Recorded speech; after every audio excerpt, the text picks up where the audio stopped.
Well, with Jenny Bannerman at the Scottish 10k champs in the Stirling 10k, and a gold medal around your neck, Jenny. I think that's quite a coveted and a cherished moment for you.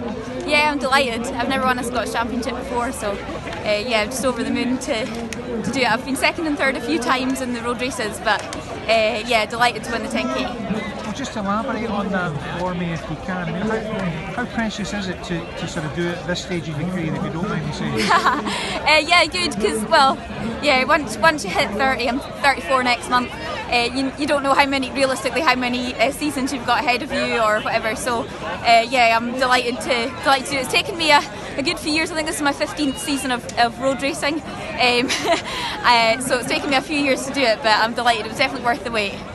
I think that's tremendous. I think that shows a long commitment to the sport. But you've been PBing over the last few years, you've won a couple of Scotland vests. There's no reason why people shouldn't stick with it, really, is there? Yeah, absolutely. I mean, Jen Wetton's just proven it all. She's I think a year older than me, and she's had 2 children, and she's still performing at such a high level and will only improve. So yeah, definitely worthwhile just sticking with it, particularly in the road races, the sort of 5, 10k and above. And is it just something that you've always loved doing then? So whether you go through the dips in your late teens or your early 20s or your mid 20s, I don't know, but is it just something you just love doing it and you want to keep going? Yeah, I think each race you do, you'll either want to do better or want to match the next one, and yeah, just keep going. And I think even more so this year that we've had pretty much 18 months without proper definite racing, so the fact that you've had it sort of taken away from you for so long, to then get it back and get a race like Stirling when it's normally in September, so sort of feel like you're getting back to normal.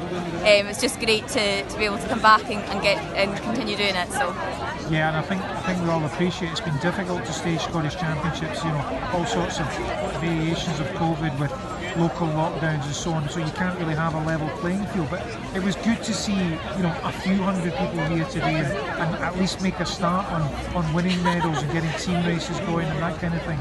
Yeah, I think probably in March 2020 everybody was sort of ready for the track and the road season, and then it just came to a halt, and the virtual races were good fun to start with, and then they sort of they lost their appeal.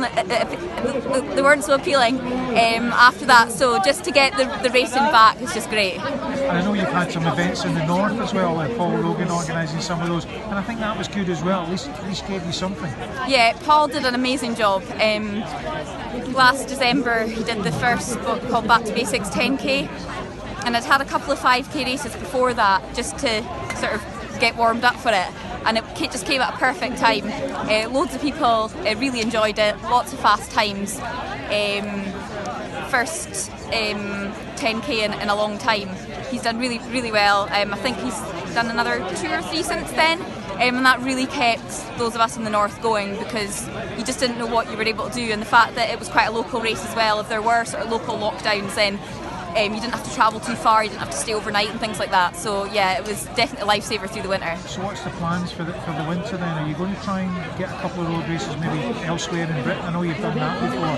Yeah, or just get some training in as well, I'm sure. A bit of both, yeah. So I'm going to do Inverness 10k and then down to Leeds for the 10k in October.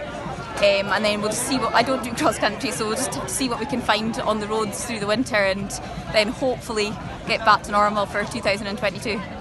Best of luck, Jenny. Thank you. Thanks.